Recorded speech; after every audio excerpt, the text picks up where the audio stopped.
Hello everyone, நாங்க தான் உங்க மலர் from Scoreclever. Welcome to our daily podcast where we break down the Hindu editorials, making English super easy for you. நம்ம இன்னைக்கு November 12, 2025 எடிட்டோரியல்ஸை பார்க்க போறோம். ஒரு மேட்டர் சொல்லிடுறேன், இந்த எடிட்டோரியல்ஸ்ல இருக்கிற எல்லா இம்பார்ட்டன்ட் வொக்காபுலரிஸும் ஒரு ப்ரீமியம் பிடிஎஃப்ல கம்பைல் பண்ணி நம்ம Scoreclever டெலிகிராம் சேனல்ல உங்களுக்காக ஃப்ரீயா கொடுத்துருக்கோம். சேனல்ல ஜாயின் பண்றதுக்கான லிங்க் கீழே டிஸ்கிரிப்ஷன்ல இருக்கு, மிஸ் பண்ணாம ஜாயின் பண்ணிக்கோங்க. பாட்காஸ்ட் கேட்கும்போது என்னோட எக்ஸ்பிளனேஷன் புரியலனா கூட ஃபீல் ஃப்ரீ டு பாஸ் பண்ணுங்க. அந்த இங்கிலீஷ் சென்டென்ஸை ஒழுங்கா அனலைஸ் பண்ணுங்க.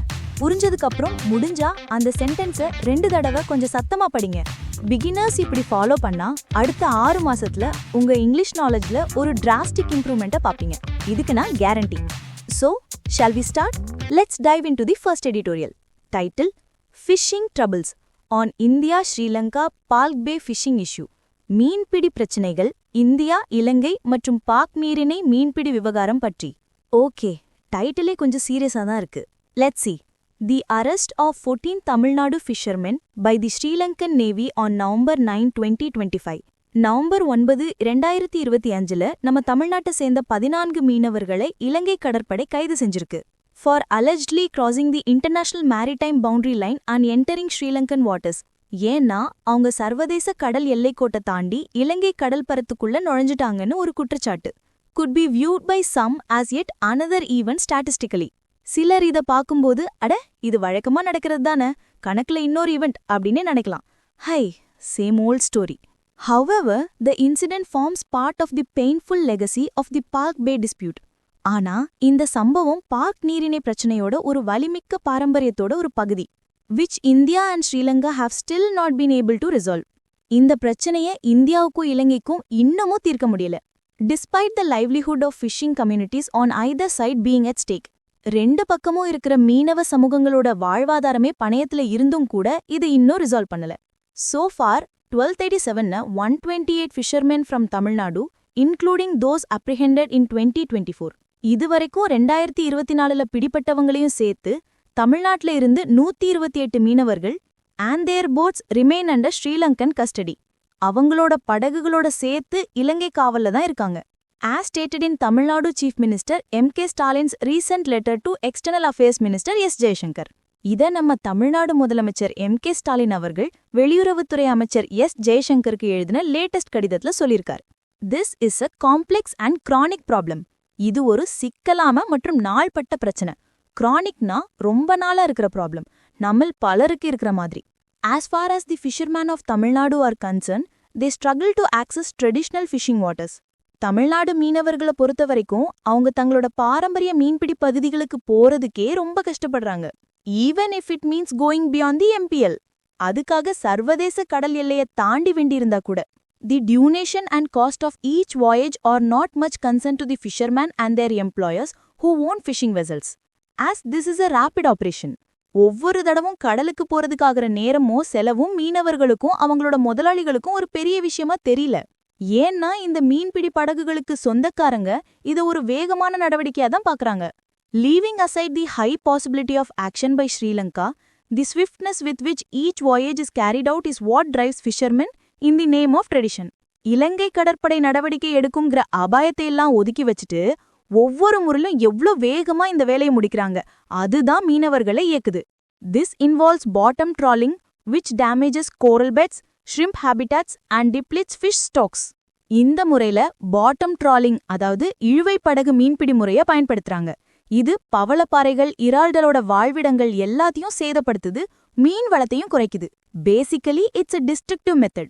The fishermen of the northern province, who have still to overcome the trauma of the civil war, இலங்கையோட வடக்கு மாகாணத்துல இருக்கிற மீனவர்கள் அவங்க இன்னும் உள்நாட்டு போரோட அதிர்ச்சியிலிருந்து முழுசா வெளியே வரல.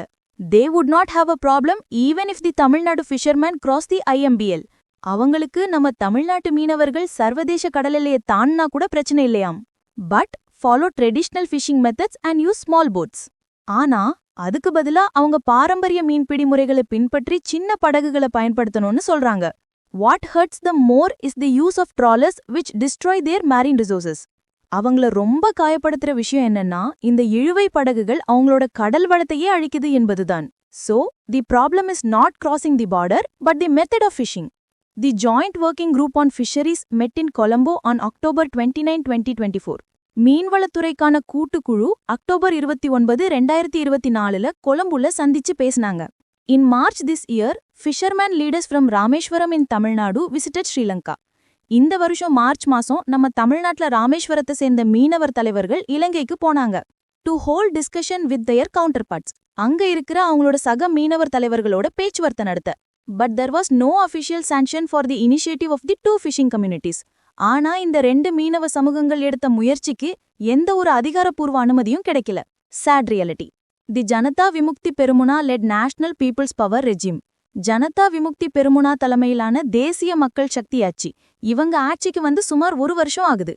Which has been in office for about a year. Has not yet shown any urgency in resolving the dispute except taking a strident position.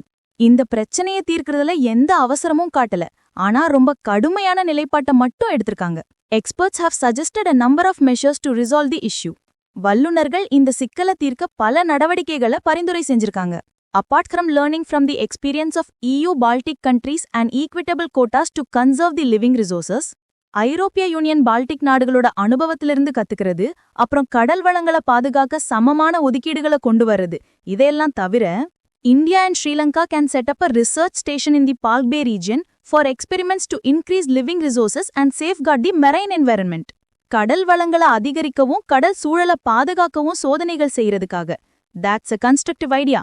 To boost the confidence of the fishermen of the northern province, New Delhi should go the extra mile by launching a liberal assistance scheme.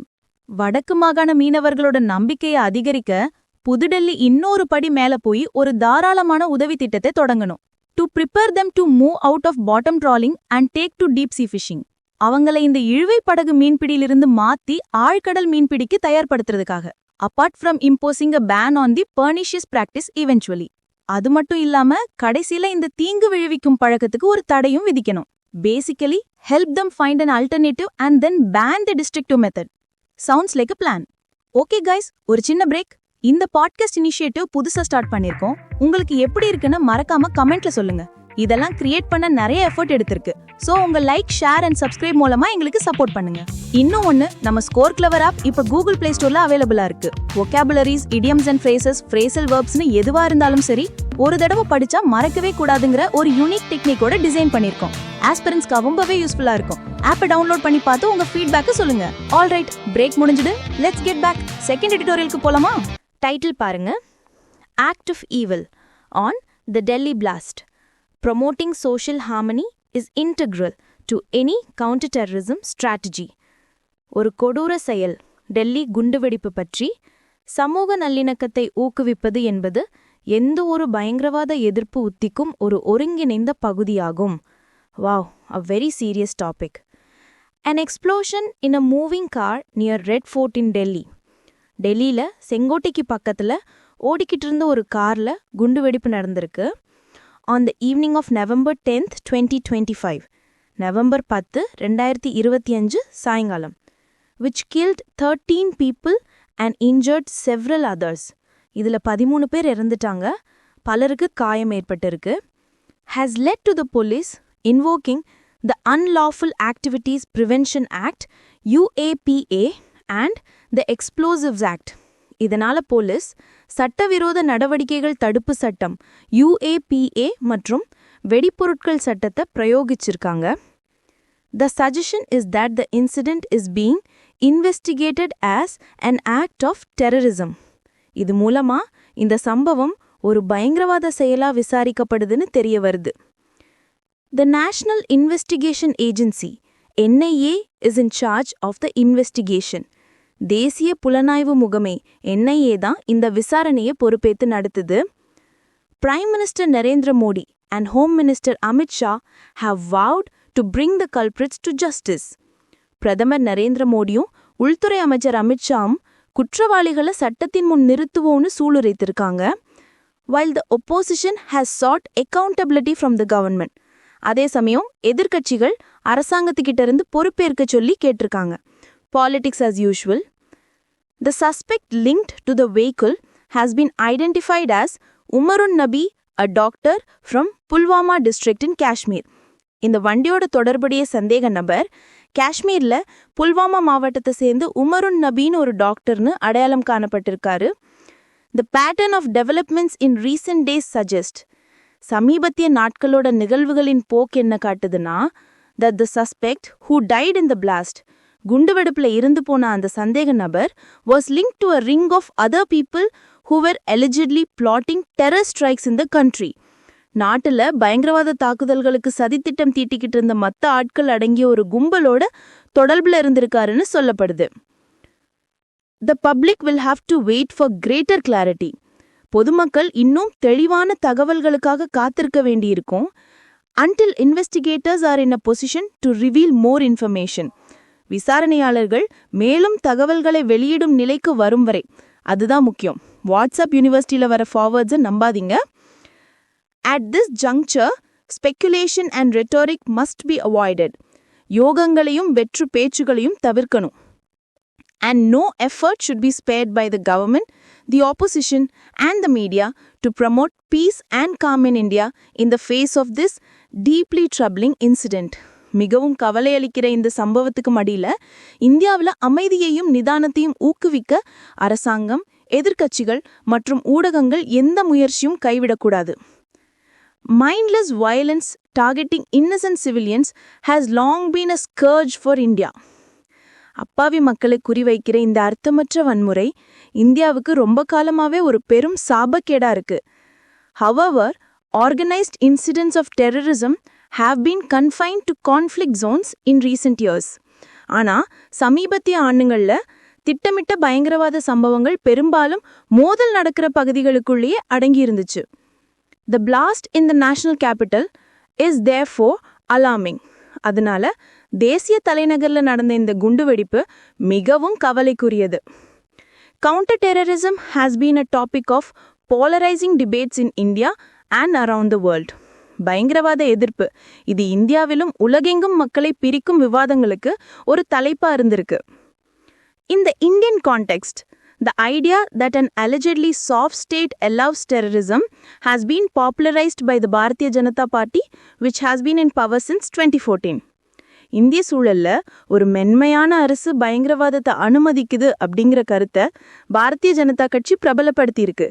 அவங்க 2014 இருந்தே ஆட்சியில் இருக்காங்க. The center has tweaked laws in order to empower investigators and making it difficult for any accused to defend against terror charges. மத்திய அரசு புலனாய்வாளர்களுக்கு அதிக அதிகாரம் கொடுக்க சட்டங்களை திருத்தியிருக்கு. அதோட குற்றம் சாட்டப்பட்ட யாரும் பயங்கரவாத குற்றச்சாட்டுகளுக்கு எதிராக தங்களை தற்காத்துக் கொள்வதை கடினமாக்கியிருக்கு. Hard laws have been accompanied by sweeping security measures by central and state forces. கடுமையான சட்டங்களோட சேர்த்து மத்திய மற்றும் மாநில படைகளால பரந்த பாதுகாப்பு நடவடிக்கைகளும் எடுக்கப்பட்டிருக்கு. And a smart and effective security policy is indicated by the absence of incidents that go unnoticed, even as a single lapse can cause a major event and public outcry. மேலும் ஒரு புத்திசாலித்தனமான மற்றும் திறமையான பாதுகாப்பு கொள்கை எப்படி தெரியும், எந்த ஒரு அசம்பாவிதமும் நடக்காம இருக்கிறத வச்சுதான். அதை நம்ம யாருமே கவனிக்க மாட்டோம். ஆனா ஒரே ஒரு சின்ன தவறு நடந்தா கூட அது ஒரு பெரிய சம்பவமா மாறி மக்கள் கொந்தளிச்சிருவாங்க. So true that a potentially more dangerous conspiracy of a chemical terror strike may have been averted with the arrests of several people across states, as well as the recovery of arms, explosives and other material. ஒருவேளை ரசாயன பயங்கரவாத தாக்குதல் நடத்த இருந்த ஒரு அபாயகரமான சதித்திட்டம் தடுக்கப்பட்டிருக்கலாம். இது குறிப்பிடத்தக்கது. பல மாநிலங்கள்ல பல பேரை கைது செஞ்சது மூலமாகவும் ஆயுதங்கள், வெடிபொருட்கள் மற்றும் பிற பொருட்களை கைப்பற்றினது மூலமாகவும். That said, it is reasonable to assume that policing is only one component of any comprehensive national security approach. அப்படி இருந்தாலும் எந்த ஒரு விரிவான தேசிய பாதுகாப்பு அணுகுமுறைக்கும் காவல்துறை ஒரு கூறு மட்டும்தான் அப்படின்னு எடுத்துக்கிறது நியாயமானது. A rapid and transparent investigation should be followed by proactive political measures by the government to reassure the citizenry. ஒரு வேகமான மற்றும் வெளிப்படையான விசாரணைக்கு அப்புறமா அரசாங்கம் குடிமக்களுக்கு உறுதியளிக்கும் வகையில முன்கூட்டியே செயல்படும் அரசியல் நடவடிக்கைகளை எடுக்கணும். Terrorist strategy universally is to trigger social chaos and undermine the legitimacy of the state. பயங்கரவாதங்களோட உலகளாவிய உத்தி என்னன்னா சமூக குழப்பத்தை தூண்டி ஒரு அரசாங்கத்தோட சட்டப்பூர்வ தன்மையை பலவீனப்படுத்துறது தான். An effective counterterrorism strategy must also promote social harmony and reinforce the legitimacy of the state.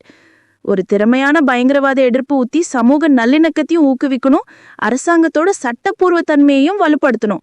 This is the core message. It's not just about force, it's also about unity. Okay friends, that's it for today's editorials. ரொம்ப heavy topics தான், but I hope my explanation made it easier for you. Before I sign off, here's an exciting announcement. நம்ம ஸ்கோக்லவர் telegram சேனல்ல daily evening 7 pmக்கு ஒரு quiz நடக்குது. பேர் என்ன தெரியுமா? Editorial vocab league. It's the IPL for editorial vocabulary. இன்னைக்கு நம்ம டிஸ்கஸ் பண்ண எடிட்டோரியல்ஸ்ல இருந்து தான் vocab கொஸ்டின்ஸ் வரும். Daily quiz, monthly leagues, scores, ரிவார்ட்ஸ்னு செம்மையா இருக்கும். Your daily dose of learning and fun. So don't miss it. Channel join பண்றதுக்கான லிங்க் கீழே டிஸ்கிரிப்ஷன்ல இருக்கு. Come on, join the league and become a vocab champion. Until next time, this is your Malar from Skoklever signing off. Bye bye. Take care.